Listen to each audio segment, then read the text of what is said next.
Even I'd love a millionaire friend who, you know, gifted me such expensive items as possibly supercars. And what was it actually that Nathan Kinsella said that he got from his millionaire friend? The house, yeah? Yeah, well, there was the house, and basically, whenever he needed money, he could tap up this Who buddy could of that his. be? I'm not sure really. Well, he's out and about now.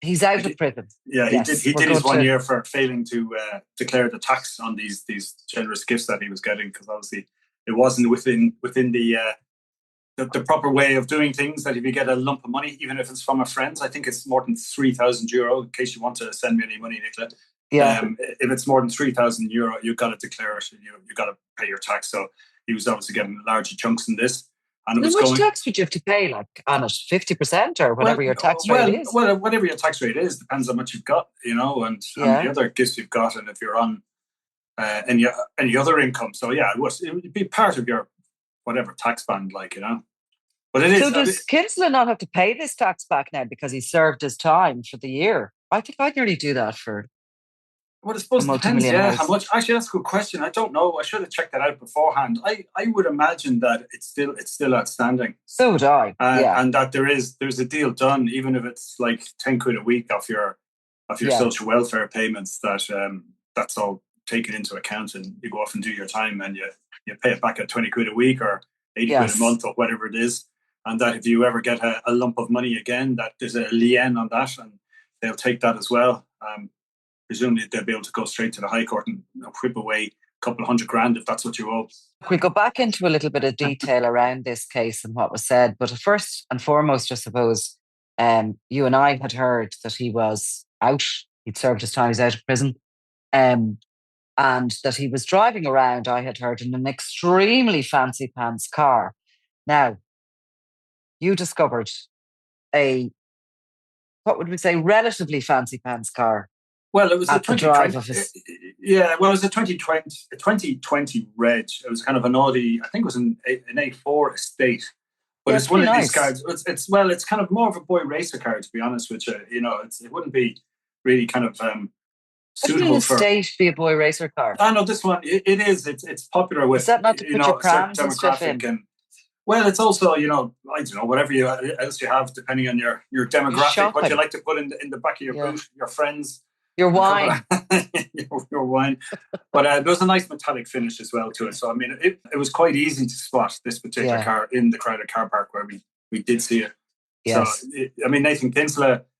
I suppose, what do you want to do? A quick potted history of who he is and where he came Definitely. from? Absolutely. I know you've spoken about him before, and he's been a topic that you've been interested in over the Yeah. years, on and off. Yeah. So how would you? I mean, he is what? Do you describe him then? I mean, you know more about him than I do. He's a dissident Republican who has had quite a link with some colourful figures over the years. Yeah, I mean, he certainly is. And he's originally from actually the North Inner City, where I understand he had a wife and, a lot of children, and certainly no visible income ever. So he's gone from that to he basically wound up out in Saggart House, Mansfield's property. And during the court case against Jim Mansfield Jr., where he was charged with kidnap and conspiracy to pervert the court of justice, was found not guilty of the kidnap charge, but guilty of the conspiracy charge. It was heard that Nathan Kinsella was, during a period of time around the 2014 mark, 2015 mark, using Saggart as his own personal office. He was in and out the door with a rake of paramilitaries who were basically there. We know that Jim Mansfield Sr., certainly during the course of his lifetime, did some legitimate business, but some dirty business too. He washed funds for a number of criminal organizations and paramilitary organizations through that city west. Certainly is suspected of that. When he got, he overstretched himself actually in borrowings, and he went into receivership, and the banks came in looking for his big properties, as in City West, Finnstown House, and a piece of land known as Paddy Riley's Field. And all panic broke loose within the Mansfield sort of will I call it an organization? Family, right? We give them family. But anyway, all hell broke loose because, of course, you know, with that receivership, the legitimate borrowings went under, as did the dirty ones. So a lot of investors had put money in to Mansfield, investors two of whom actually turned out to be Thomas Bomber Kavanagh and Daniel Kinahan. They had sort of given funds for properties, etc. And their names just had never been put on them in some cases. In some cases, the money was just gone. So there was this kind of chaos within the Mansfield empire. And then Jim Sr. got sick, and he seemed to have been the brains really of it all. And he seemed to be able to keep everybody happy, both the legitimate investors plus the dirty ones. His son, Jim Jr., took over, and he seemed to just throw open the doors of the mansion to Saggart House to a number of paramilitary groupings. He was just living as if he was trying to constantly put out fires. He was borrowing from one to pay another. He almost had a pyramid scheme built up, and he was under threat. You know, you don't actually tell these guys, sorry, I don't have the money to pay you back. Whoops, can't put my hand on the money, as we know well. And Nathan Kinsella was one of the many characters that came into the mix. Former real IRA, he would have been one of Alan Ryan's right-hand men. And indeed, when Alan Ryan was murdered, didn't he carry the coffin at the funeral where the shots were fired over the graveyard? Yeah, and he was actually arrested then and charged with IRA membership as a result of him taking part, in that kind of show of paramilitary, a display of paramilitarism, I suppose the best way to put it. There were shots fired over it, and it was quite shocking at the time. We hadn't really seen that south of the border, like even during the Troubles. It wasn't seen as it wasn't done by the provisional IRA. Certainly not. They didn't want to kind of take on that kind of confrontation that used to usually kind of go along with these paramilitary funerals in the north of Ireland. But yeah, no, he was part of that. And he got. They were actually they were a real force to be reckoned with. The Alan Ryan mob, the last really of the dissident paramilitary groupings that really took on the drug lords. Yeah, they were doing their best. They were taxing them, extorting them, and they had a level of capability which we haven't really seen in any of the dissident groups since. Like certainly not south of the border, anyway. And they did take on some of the bigger drug gangs, some of the bigger networks. The likes of the one run by Mr. Big in kind of North Leinster, North Dublin City, certainly North Dublin County. All that area, major figure, can possibly rivals the Kinahan network on the ground, at least at this stage. So, I mean, Ryan would have taken on these guys and eventually bitten off more than he could chew. He was killed. And then we know, of course, Nathan Kinsella, was part of this colour party. And then there was wasn't there at some point he was shot in the legs then as well himself as a punishment shooting. The northern dissidents decided that the guys down south were getting too fond of enjoying all this drugs gang money, and there wasn't enough of the cash coming north to fund the struggle against the oppressors. And they were people were sent down to kind of clean up the paramilitary organizations south of the border.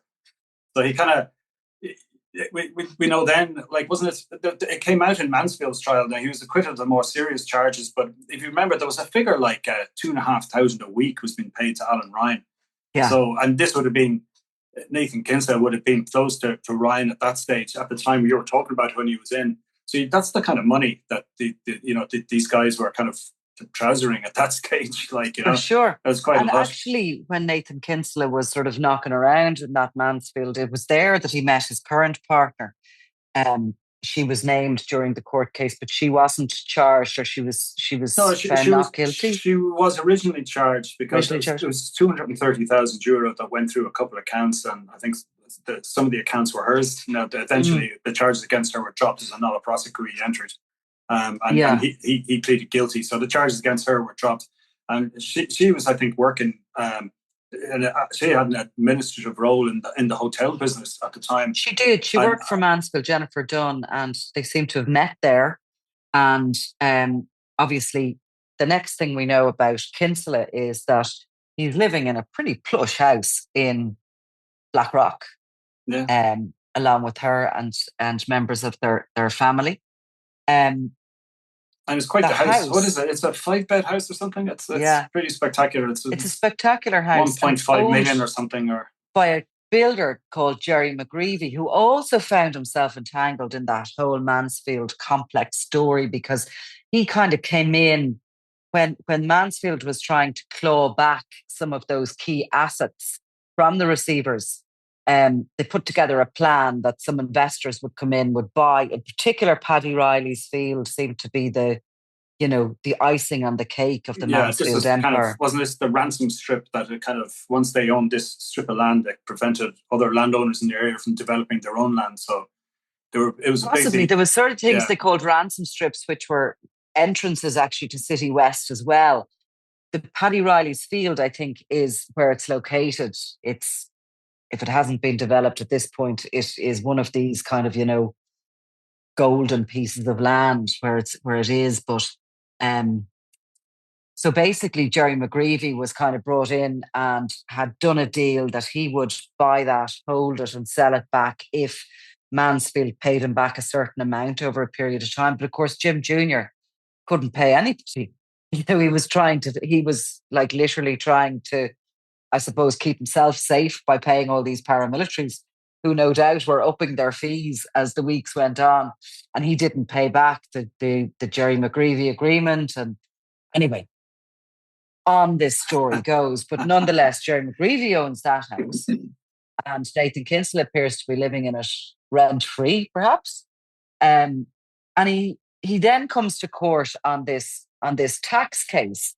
And during the court case, he tells the court that this money is coming from this millionaire friend. It's just gifts. Any money he's had that's gone through his accounts, presumably, money to pay for these luxury cars he has. This, if there's rent being paid on that house, it's all coming from this millionaire friend who wasn't named, but who we have to surmise is Mansfield. Now, where's Mansfield getting his money at this stage? I don't know. I do believe Finstown House has been operating as a centre for asylum seekers, and the government has been paying for the rent of that, and perhaps are considering buying it at this stage. But there'd be an interesting development of our taxpayers' dollars are making their way down to people like Nathan Kinsella in the and long if they run. make their way back to Mansfield again, it is extraordinary and full circle. But there's still nothing quite clear with any of it.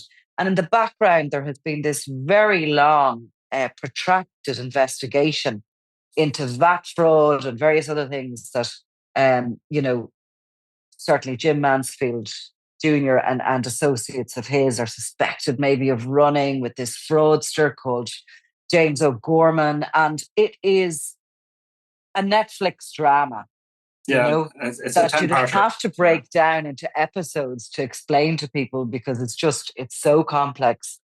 There's a lot of different characters. And I mean, and Kinsella did mention in his tax trial that he was there from 2016 to 2019 and that he didn't pay rent. So, right. So he has had kind of use of this property. And there was it wasn't clear then, was this rich friend living in the house with him or not? There was I just remember reading a line in it, and you're kind of thinking, is his buddy kind of come and go there as well? It wasn't kind of obvious anyway. Yeah. But he certainly seems to be living a lifestyle, considering that he also said that his only income is his social welfare payments. Now we know his partner Jennifer has this. She set up a company just last October when I think he was still being in prison at the time. Yeah. And Pampering Pooch, or Pooch Pampering. It's a dog grooming business right in the village in Clondalkin. And it's fair enough. It's a legitimately registered business. We called there, and just as was one of the times we were there, this is when we spotted Kinsella out and about trying to get a pic of him. And there was, I think he was cleaning the window from the inside, and then popped out and got into the car and literally drove straight back to the house in Blackrock that we're talking about. Right. So I mean that's where he's knocking about, I suppose, at this stage. So he's got his links in Clondalkin, presumably through Jennifer Dunn, and he's still in the house in Blackrock thanks to his very rich friend. But it's hard to see who his associates are now. I do know that there is a group around him, and I do know that he is regularly seen in different cars and transferring cars, and there's an even more expensive car that he has been seen in of late. But he has said, and in actual fact, his arrival in prison after his conviction was delayed because he's unwell. He has told that to the courts. He has told friends that he has a serious condition. He goes into Portlaoise prison and he falls out there with Eamon Cumberton, who sort of tries to move in on him. They have a bit of an argy-bargy, and Kinsella ends up being transferred out of it into the Midlands. So he doesn't have significant friends, presumably in Portlaoise, if he's not able to stay in the prison. Doesn't have that kind of clout. What is his power? I don't get it. What is his power? Well, it's interesting that like he's clashed with Cumberton, who also was a similar background, and that would have been linked to dissident groups. And like he's serving time for Michael Barr's murder, again, part of the Hitch-Kinahan feud. And, and whatever falling out occurred between him and Kinsella, Kinsella was obviously the guy who was moved out of the high security, which suggests that he is kind of lower down the pecking order to some extent than some of the other dissidents that he wouldn't necessarily have seen. Whatever, he wouldn't be seen as having that kind of status in that kind of pseudo paramilitary stroke criminal kind of gang. They're kind of, they see themselves as apart from ordinary decent criminals or drug dealing gangs. At the end of it, somewhere there's this kind of ideological motivation going on. But it's kind of it's. Well, I won't say it's a mystery because that means that we haven't a clue what's going on. But it's not quite clear exactly, No, it's not quite clear. The ongoing friendship is just not quite clear with Mansfield or the mystery millionaire. Don't forget, we do know he gets on well with him. He does. Remember, one of our photographic colleagues got pics of him and Mansfield together down at Montello Park. I think there was it one of Mansfield's sons was driving? Samuel, he was driving that day. But, I think there's a lot of people close to Mansfield who don't like Nathan Kinsella.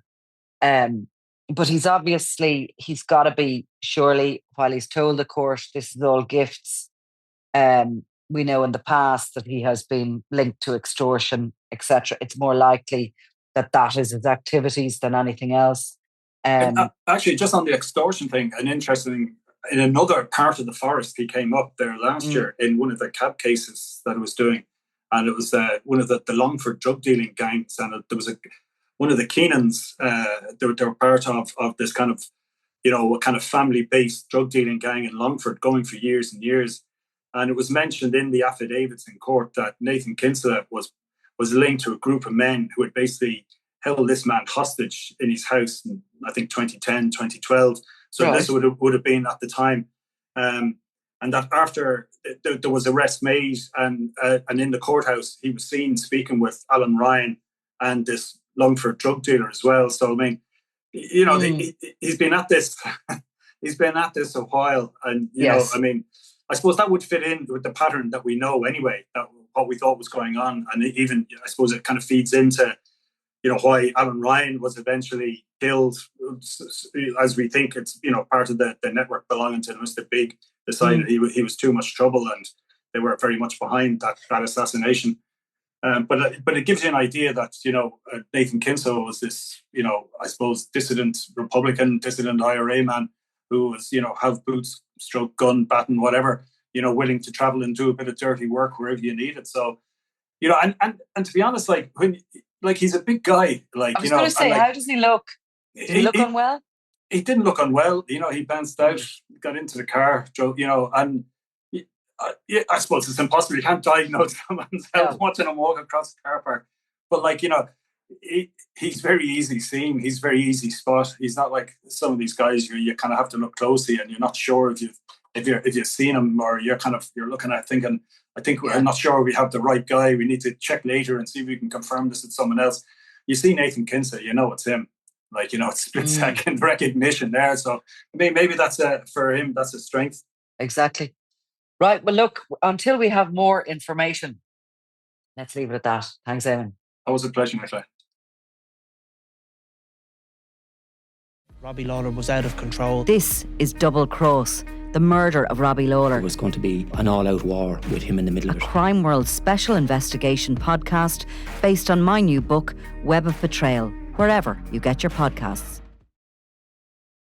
I'm Nicola Tallant and you're watching Crime World, a podcast about criminals, drugs and the underworld in Ireland and across the globe. Make sure you subscribe to our channel and turn on notifications so you can be the first to watch all our latest episodes. You can also listen wherever you get your podcasts.